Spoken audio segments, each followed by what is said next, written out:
Hello दोस्तों, जय श्री राम। दोस्तों, आप लोग कैसे हैं? आशा करता हूं कि आप लोग अच्छे होंगे, स्वस्थ होंगे। तो दोस्तों, आप लोगों को तो पता है कि मैं हर दिन पौराणिक से रिलेटेड कहानी लाता रहता हूं और आज भी एक छोटा सा मोरल स्टोरी कहानी आप लोगों के बीच लेकर के आया हूं। तो दोस्तों, जो भी मेरे चैनल पे पहली बार आए हैं, कृपया उनसे निवेदन करता हूं कि मेरे चैनल को सब्सक्राइब जरूर करें और इस कहानी को लास्ट तक जरूर सुनें। प्रत्येक देवी और देवता का एक वाहन होता है। हालांकि देवी देवताओं को कहीं आने जाने के लिए वाहन की जरूरत नहीं, लेकिन इससे यह समझ कि वक्त वाहनों का कितना महत्व है। आओ जानते हैं दोस्तों कि देवी देवताओं के वाहनों की असली कहानी।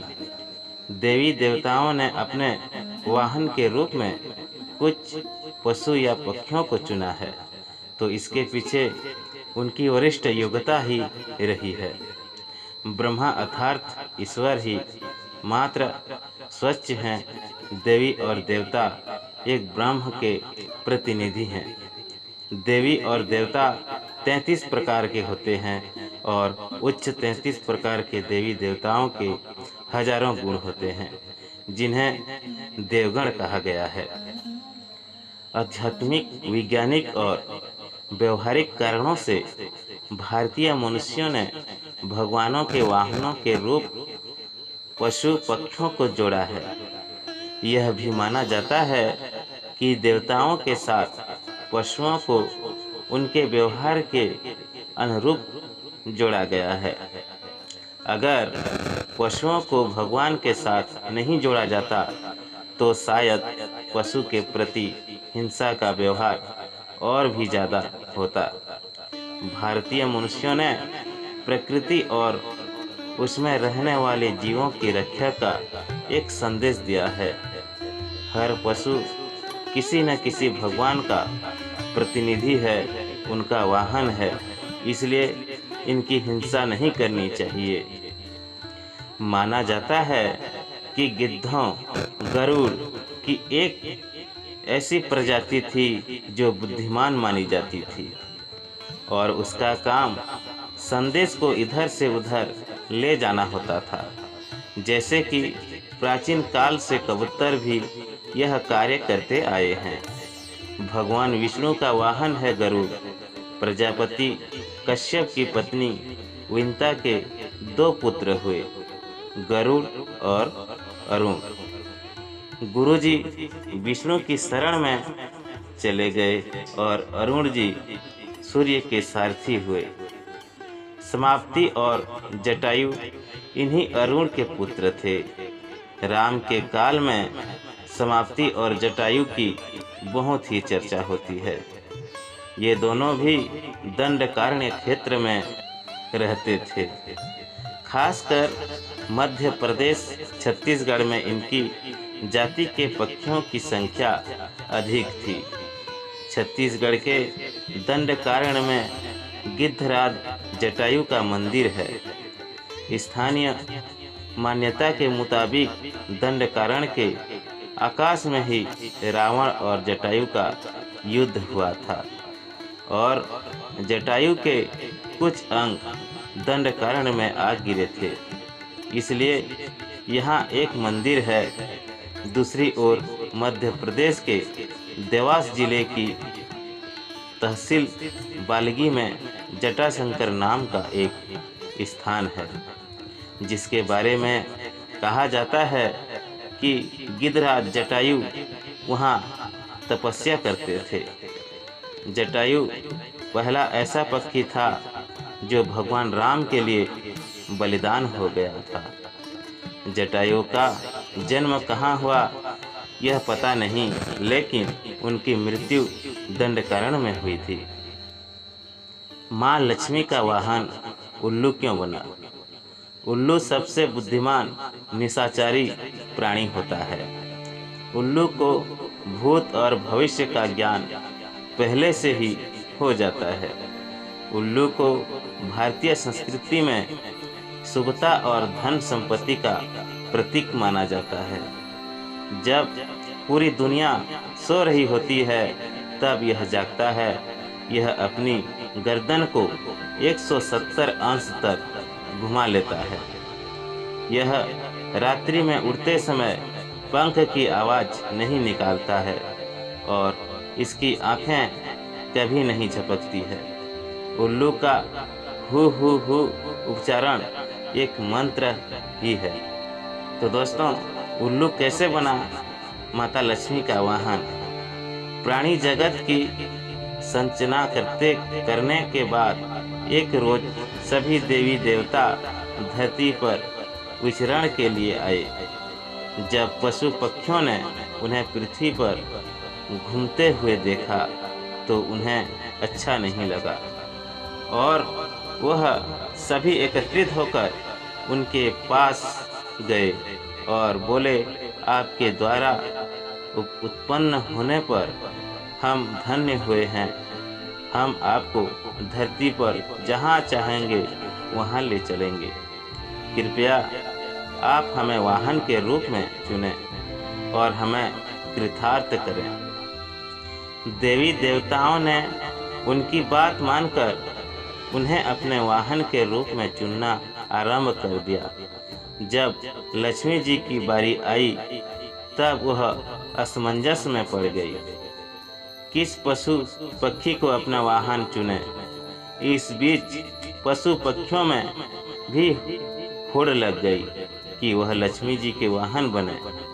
इधर लक्ष्मी जी सोच विचार कर रही थी, तब तक पशु पक्षियों में बहुत सारी लड़ाई होने लग गई थी। इस पर लक्ष्मी जी ने उन्हें चुप कराया और कहा कि मैं प्रत्येक वर्ष कार्तिक अमावस्या के दिन मैं पृथ्वी पर विचरण करने आती हूँ।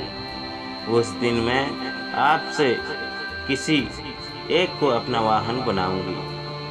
कार्तिक अमावस्या के रोज सभी पशु पक्षी आंखें बिछाए लक्ष्मी जी की राह निहारने लगे। रात्रि के समय जैसे ही लक्ष्मी जी धरती पर पधारी, उल्लू ने अंधेरे में अपनी तेज नजरों से उन्हें देखा और तीव्र गति से उनके समीप पहुंच गया और उनसे प्रार्थना करने लगा कि आप मुझे अपना वाहन स्वीकार करें। लक्ष्मी जी ने चारों ओर देखा, उन्हें कोई भी पशु या पक्षी वहां नजर नहीं आया, तो उन्होंने उल्लू को अपना वाहन स्वीकार कर लिया। तभी से उन्हें उल्लू वाहिनी कहा जाता है। दोस्तों, माँ सरस्वती का वाहन हंस कैसे बना? हंस पवित्र, जिज्ञासु और समझदार पक्षी होता है। यह जीवन प्रत्य एक हंसनी के साथ ही रहता है। परिवार में प्रेम और एकता का यह सबसे श्रेष्ठ उदाहरण है। इसके अलावा हंस अपने चुने हुए स्थानों पर ही रहता है। तीसरी इसकी खासियत है कि यह अन्य पक्षियों की अपेक्षा सबसे ऊंचाई पर उड़ान भरता है और लंबी दूरी तय करने में सक्षम होता है। जो ज्ञानी होते हैं वे हंस के समान ही होते हैं और जो विद्वास्त्र प्राप्त कर लेते हैं उनको परमहंस कहा गया है। ज्ञान की देवी माँ सरस्वती के लिए सबसे बेहतर वाहन हंस ही हो सकता था। माँ सरस्वती का हंस पर विराजमान होना यह बताता है कि ज्ञान से ही जिज्ञासा को शांत किया जा सकता है। ज्ञान से ही जीवन में पवित्रता, नैतिकता, प्रेम और सामाजिकता का विकास होता है। ज्ञान क्या है? जो भी अज्ञान है उसे जान लेना ही ज्ञानी होने का प्रथम लक्षण है। तो दोस्तों, शिव जी का वाहन नंदी बैल के बारे में जानते हैं। शिव के एक गण का नाम है नंदी। प्राचीन कालीन किताब कामशास्त्र, धर्मशास्त्र, अर्थशास्त्र और मोक्ष शास्त्र में से कामशास्त्र के रचनाकार नंदी ही थे। भारत में बैल खेती के लिए हल में जोते जाने वाला एक महत्वपूर्ण पशु रहा है। जिस तरह गायों में कामधेनु श्रेष्ठ है, उसी तरह बैलों में नंदी श्रेष्ठ है। आम तौर पर खामोश रहने वाले बैल का चरित्र उत्तम और समर्पण भाव वाला बताया गया है। इसके अलावा वह बल और शक्ति का भी प्रतीक है। बैल को मोह माया और भौतिक इच्छाओं से परे रहने वाला प्राणी भी माना जाता है। यह सीधा साधा प्राणी जब क्रोधित होता है तो सिंह से भी भीड़ लेता है। यही सभी कारण रहे हैं जिसके कारण भगवान शिव ने बैल को अपना वाहन बनाया। शिव जी का चरित्र भी बैल समान ही माना गया है। पौराणिक कथा अनुसार शिलाद ऋषि ने शिव की तपस्या के बाद नंदी को पुत्र रूप में पाया था। नंदी को उन्होंने वेदादि ज्ञान सहित अन्य ज्ञान भी प्रदान किया।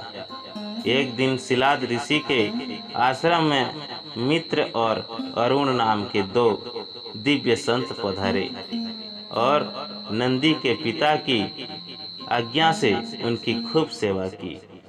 जब वे जाने लगे तो उन्होंने ऋषि को तो लंबी उम्र और खुशहाल जीवन का आशीर्वाद दिया, लेकिन नंदी को नहीं। तब शिलाद ऋषि ने उनसे पूछा कि उन्होंने नंदी को आशीर्वाद क्यों नहीं दिया। तब संतों ने कहा कि नंदी अल्पायु है।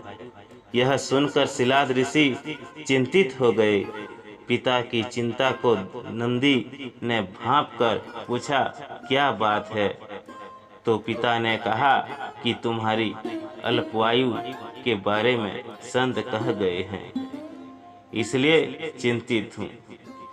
यह सुनकर नंदी हंसने लगा और कहने लगा कि आपने मुझे भगवान शिव की कृपा से पाया है, तो मेरी उम्र की रक्षा भी वही करेंगे। आप क्यों नाहक चिंता करते हैं? इतना कहते ही नंदी नदी के किनारे शिव की तपस्या करने के लिए चले गए। कठोर तप के बाद शिव जी प्रकट हुए और कहा, वरदान मांगो बस। तब नंदी ने कहा कि मैं तामू आपके सानिध्य में रहना चाहता हूँ।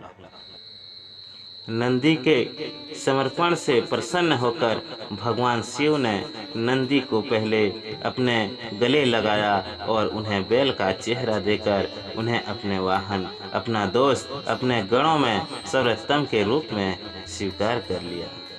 तो दोस्तों, माँ पार्वती का वाहन बाघ के बारे में कुछ जानते हैं। माता पार्वती का वाहन बाघ है, तो माँ दुर्गा का वाहन शेर। माता दुर्गा को शेरावाली कहा जाता है। बाघ तो माता पार्वती का वाहन है।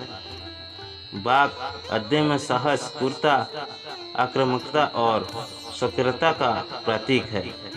यह तीनों विशेषताएं माँ पार्वती के आचरण में भी देखने को मिलती है। बाघ की दहाड़ के आगे संसार की बाकी सभी आवाजें कमजोर लगती है। माँ पार्वती का हृदय बहुत ही कोमल है।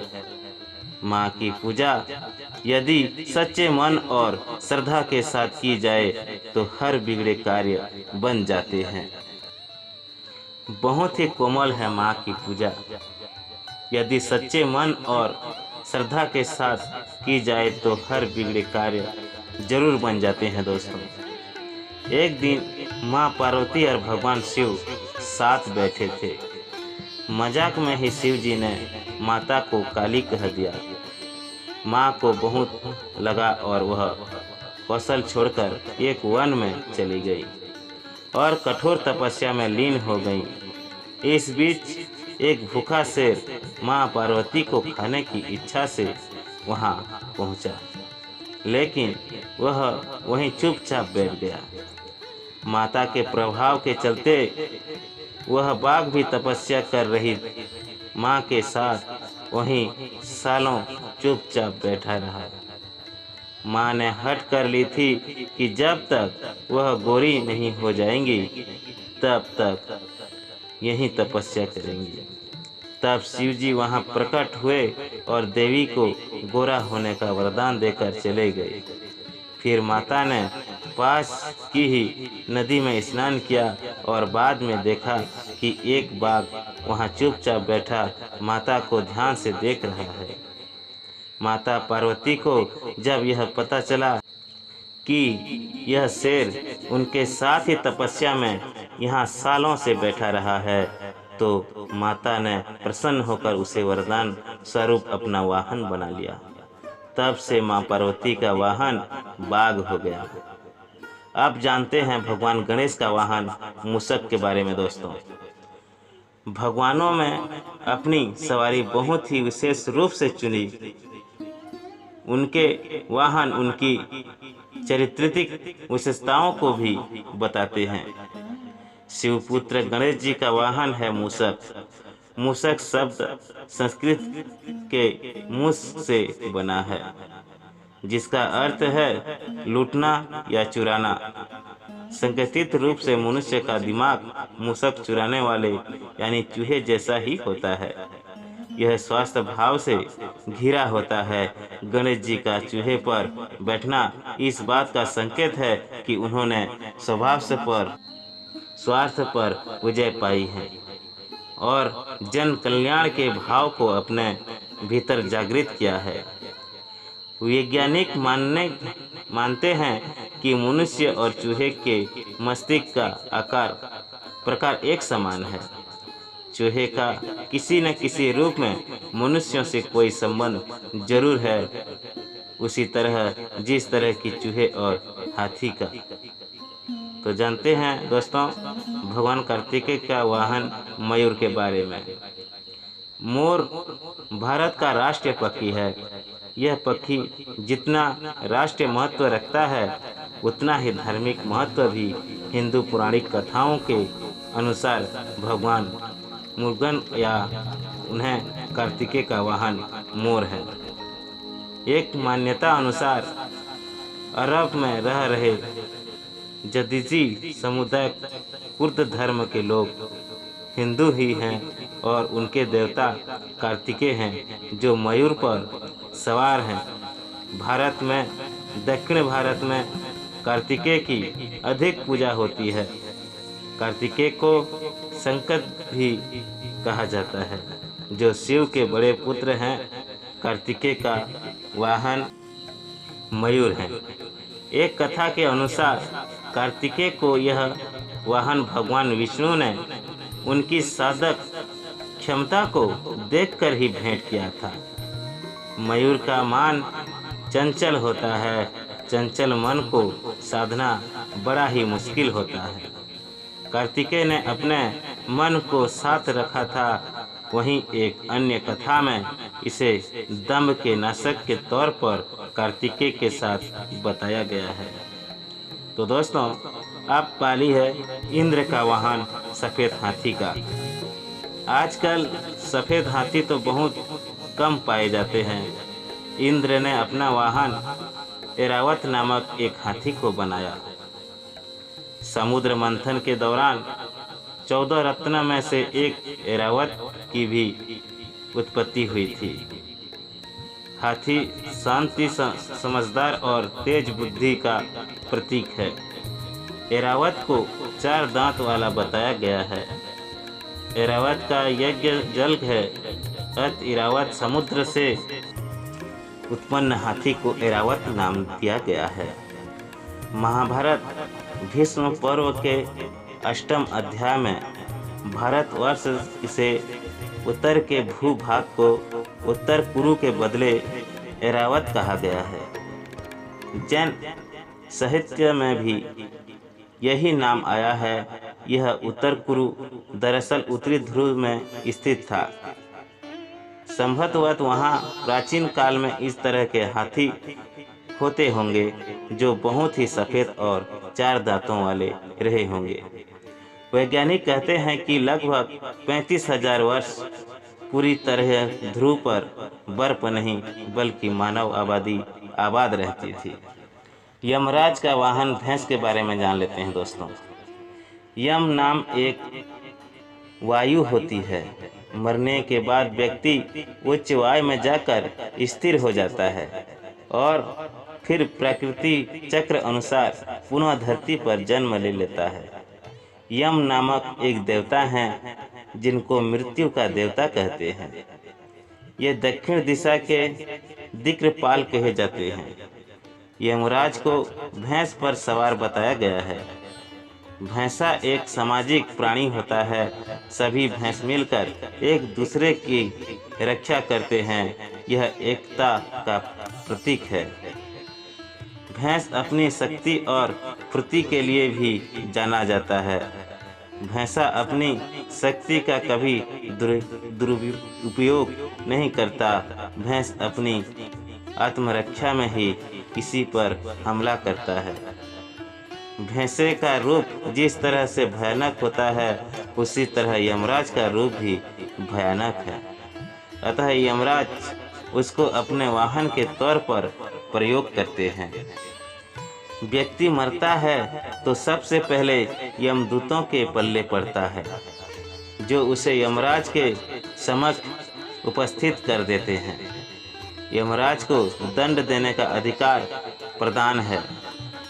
वहीं आत्माओं को उनके कर्म अनुसार नरक, स्वर्ग, पितृलोक आदि लोक में भेजा जाते हैं।